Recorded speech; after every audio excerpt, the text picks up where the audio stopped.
Notre Bible au livre d'Ésaïe 64 et 65. Ésaïe 64 à 65. Rétribution de Yahweh. Les rétributions de Yahweh. Ésaïe 64. Ésaïe 64, versets 1 à 5. L'Église prie pour que le pouvoir de Yahweh se manifeste. Yahweh avait toujours eu le contrôle, mais de nombreuses fois, son gouvernement de toutes choses était plus subtil que son peuple aurait préféré. Par sa providence continuelle, il travaille à travers d'innombrables manières pour réaliser sa sainte volonté, attirant rarement assez d'attention à lui-même pour être remarqué par les hommes. Ésaïe prie pour une manifestation plus claire de la présence de Dieu. Les Israélites désirent que Yahweh se manifeste lui-même à eux et pour eux, afin que tous puissent le voir. Ceci est applicable à la seconde venue du Christ, quand le Seigneur lui-même descendra du ciel. Il plaide ce que Yahweh avait l'habitude de faire et avait déclaré son but gracieux à faire pour son peuple. Ils n'ont pas besoin d'avoir peur d'en être déçus, car cela est sûr, ou déçu, car cela est suffisant. Le bonheur de son peuple est lié à ce que Yahweh a conçu pour eux et prépare pour eux, et les prépare pour cela, ce qu'il a fait ou fera. Pouvons-nous croire cela et ensuite penser que quelque chose soit trop grand pour attendre par sa vérité, sa puissance et son amour? Ceci est spirituel et ne peut être compris par la compréhension humaine. C'est toujours prêt. Voyez quelle communion il y a entre un Dieu gracieux et une âme gracieuse. Nous devons prendre conscience de faire notre devoir en tout ce que Yahweh notre Dieu exige. Il est écrit, vous l'avez rencontré. Cela parle de sa liberté et de sa promptitude à leur faire du bien. Bien que Yahweh ait été en colère contre nous pour nos péchés, à cause de nos péchés et à juste titre, sa colère est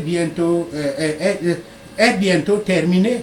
Mais dans sa fureur se trouve la vie qui continue et continue. Et sur cela, nous dépendons pour notre salut. Ésaïe 64, versets 6 à 20. La confession du péché et les afflictions sont lamentées. Ésaïe ne fait aucune tentative pour minimiser le péché du peuple, mais il demande hardiment le pardon de Yahweh. Seul Yahweh est le Père, seul Yahweh est le potier qui peut redresser les choses au milieu des vies brisées de ces vases d'argile. Seul Yahweh peut changer la terre qui est devenue un désert du jardin florissant qu'elle était auparavant. Seul Yahweh peut reconstruire la ville qui a été laissée en ruine. Le peuple de Dieu dans l'affliction confesse et pleure ses péchés, se considérant indigne de sa miséricorde. Le péché est cette chose abominable que Yahweh déteste.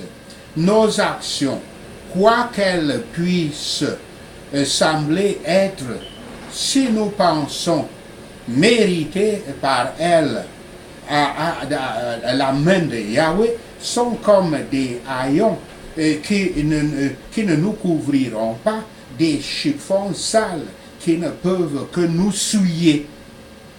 Même nos quelques bonnes œuvres, dans lesquelles il y a une véritable excellence, comme des fruits de l'esprit, sont tellement défectueuses et souillées par nous qu'elles doivent être lavées dans la fontaine ouverte,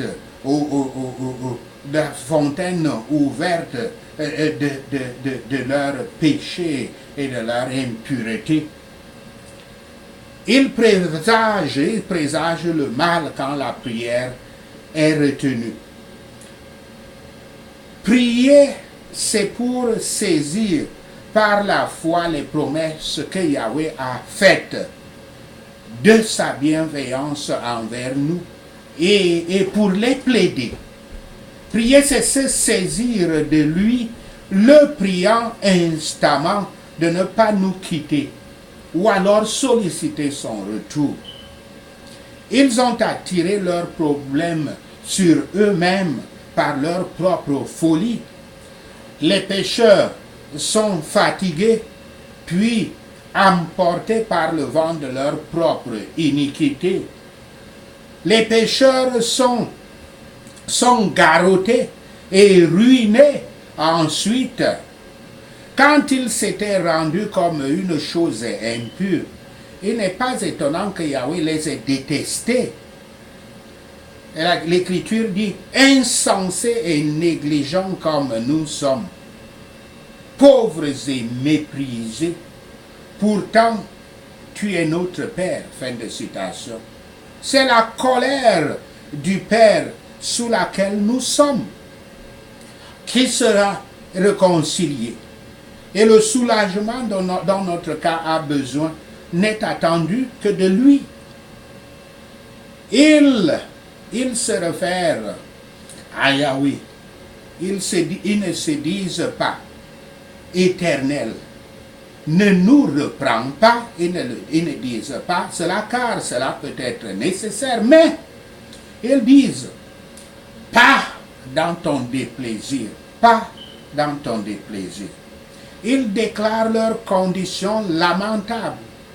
Voyez quelle ruine le péché apporte à un peuple et qu'une profession extérieure de sainteté, voyez qu'une profession extérieure de sainteté ne sera pas une défense contre cela. Et cette profession externe, pour que les gens voient, c'est cela la pratique de la religion.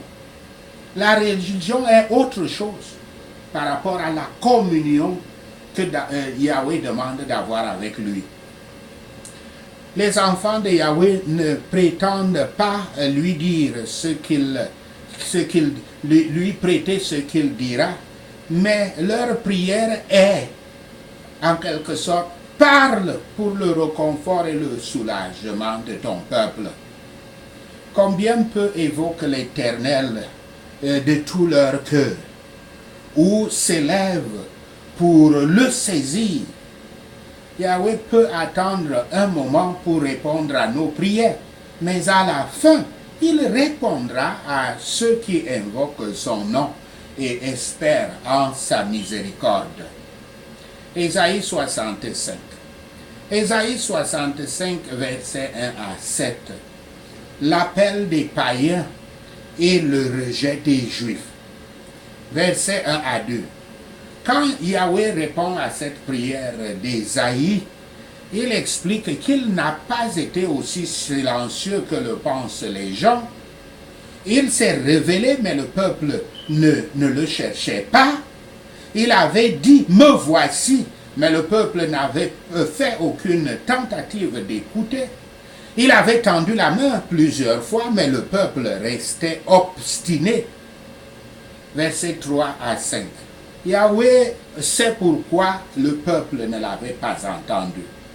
ils avaient été occupés dans les pratiques païennes, tout en ne tenant pas compte de leur propre loi qu'il leur a donnée, qu'il leur a édictée, qu'il leur a prescrit. Et ce faisant, ils avaient développé une attitude d'une supériorité élevée, une attitude d'arrogance, d'orgueil, de mépris, de rébellion. Ils étaient certainement religieux, oui, mais ils avaient complètement perdu contact avec le seul vrai Dieu. Être religieux ne veut pas dire croire en Yahweh et être en communion avec Yahweh, puisque de toutes les façons, le christianisme n'est pas une religion, mais une relation à Yahweh.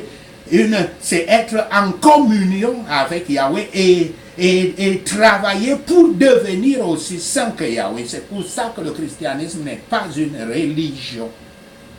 Ce n'est pas une affaire d'offrir des sacrifices pour que quelconque Dieu réponde à cause de ces efforts que vous avez faits et du montant des sacrifices que vous avez faits.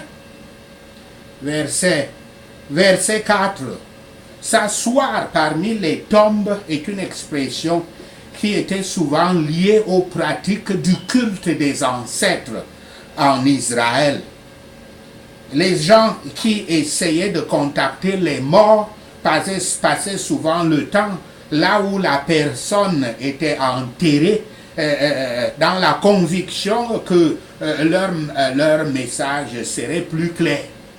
Ça, c'est une pratique qui est continuée, qui est perpétuée, une pratique de l'Égypte antique qui est perpétuée dans le reste de l'Afrique.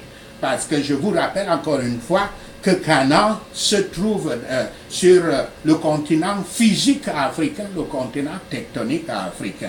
Par conséquent, les mêmes erreurs sont les erreurs de toute l'Afrique. Ces pratiques continuent dans certaines communautés africaines, tribus africaines. Pour cela, pour ne pas être loin de l'enterre, on enterre les morts à côté des maisons, à côté des murs. Et très souvent, même à l'intérieur des maisons, on enterre les morts et les gens vivent au-dessus des tombes. Dans d'autres endroits, on enterre le mort et après un temps, quand le corps a déjà pourri, on va et on prend le crâne, on vient le mettre quelque part dans un hôtel.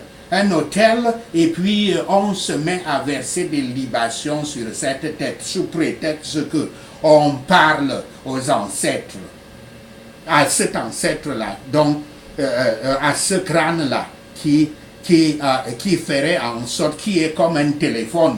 Le crâne devient comme un téléphone et on envoie des messages et on reçoit des réponses.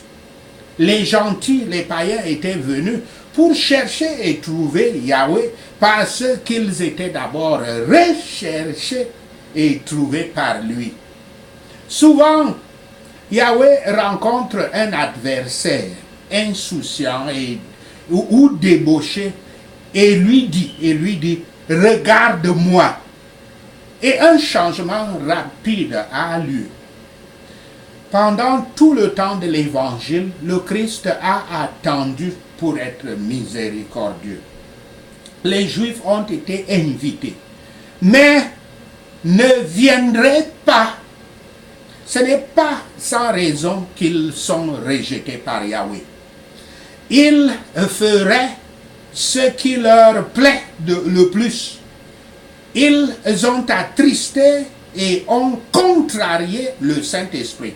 Et souvenez-vous ce que le Christ a dit à tous ces fous ils arrivent à un lieu de délivrance et disent ça, ce n'est pas le Saint-Esprit, ce sont des esprits impurs qui agissent à travers ce prophète, à travers ce pasteur de délivrance. Ils ne savent pas ce qu'ils ont fait. Les Juifs ont fait ça avec le Christ en disant que ces miracles qu'il faisait là sont des miracles du diable, des démons. Et les gens continuent à faire ça. Il y a un mot que les églises, les églises frigiles, les églises qui ne produisent pas les œuvres du Saint-Esprit, des mots qu'ils ont donnés, église réveillée, et partout, on chante des églises réveillées. Le Seigneur, le Christ, avait dit aux Juifs que le péché qui ne pourra jamais être pardonné, ni sur cette terre, ni au ciel, c'est le péché de blasphémer le Saint-Esprit. C'est-à-dire que là où le Saint-Esprit est en action pour sauver les âmes et pour convaincre les autres qu'il est là et qu'ils doivent se convertir, dire que ce Saint-Esprit est un démon, c'est un péché impardonnable qui ne pourra jamais. Ces gens-là sont destinés en enfer et il n'y a rien. Aucune prière ne les sauvera. C'est ça qui fait que beaucoup d'églises sont frigides, ne peuvent jamais avoir la présence de Dieu. Des églises qui professent cette doctrine, qui professent que les œuvres du Saint-Esprit ont eu lieu seulement au temps des apôtres. Et après ça a cessé. Sur la base de rien, aucune écriture ne le dit. C'est pour ça que ces églises sont complètement désertes, avec aucune manifestation du Saint-Esprit. Il n'y a que des prêcheurs qui vous font le spectacle tous les dimanches et puis vous mettez la main dans votre poche. Mais vous êtes là avec toutes vos maladies, tous vos problèmes, d'année après année, et puis vous mourrez même de ces problèmes, mais rien ne se passe dans votre vie. Ils feraient ce qui leur plaît, les Juifs. Ils ont attristé, ils ont donc contrarié le Saint-Esprit, ils ont abandonné le temple de Yahweh et ont offert des sacrifices dans des bosquets.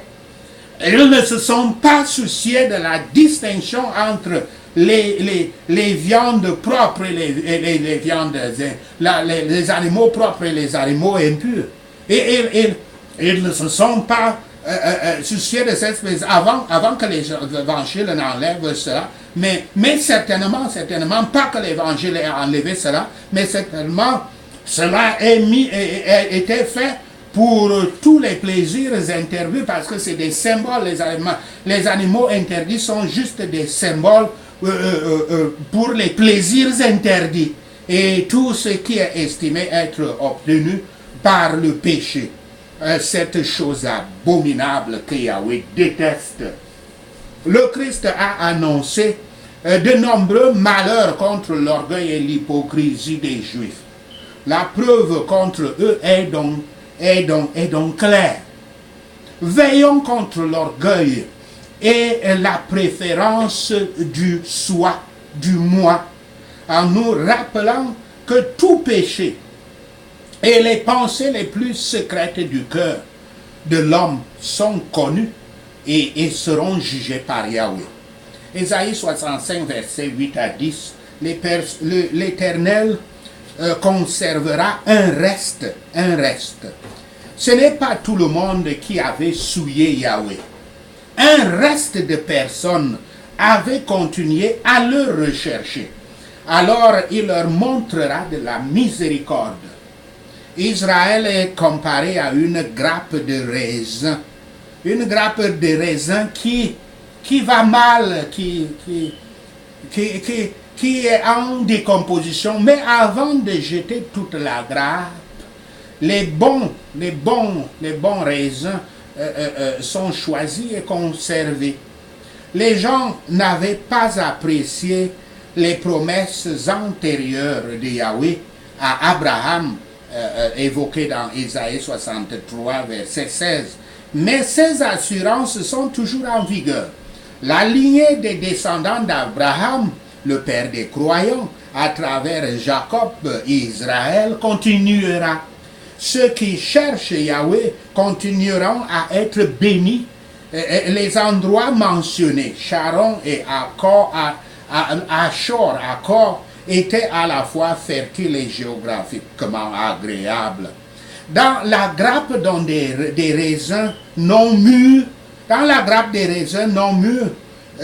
actuellement sans valeur, maintenant sans valeur, le vin nouveau est contenu. Il sera là, il viendra bientôt. Les Juifs ont été conservés comme un peuple distinct, afin que tout le monde puisse assister à l'accomplissement des anciennes prophéties et promesses.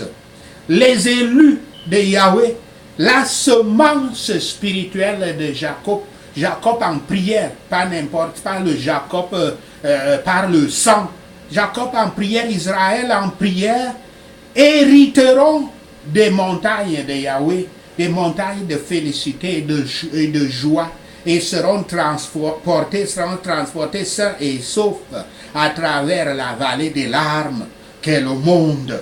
Toutes choses sont pour l'affichage de la gloire de Yahweh dans la rédemption des pécheurs.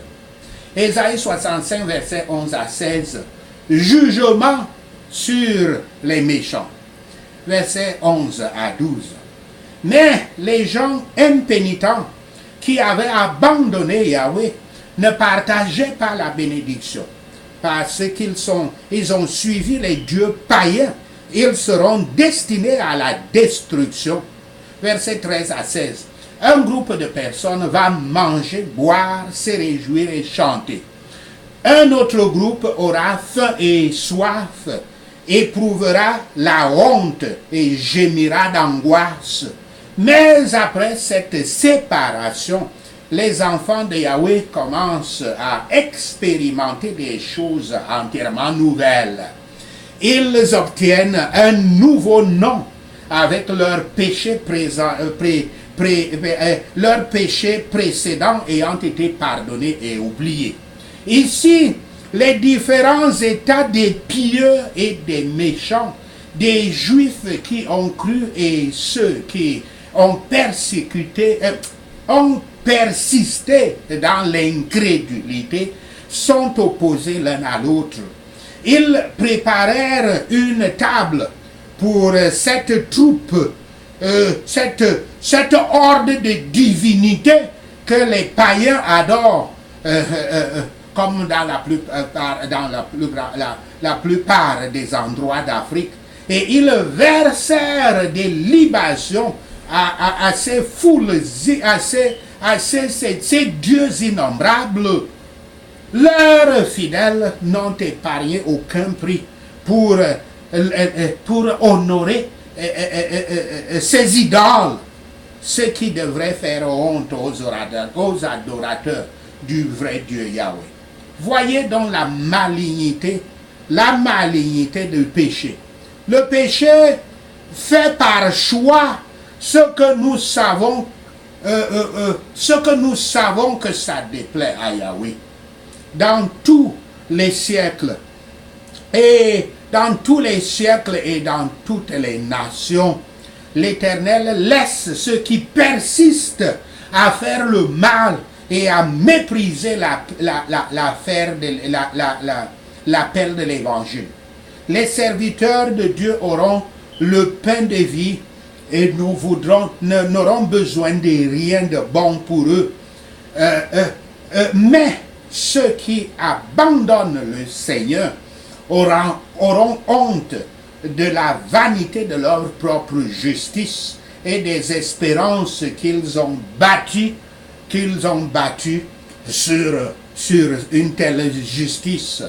Les gens du monde se bénissent dans l'abondance des biens de ce monde, mais les serviteurs de Yahweh se bénissent en lui Yahweh.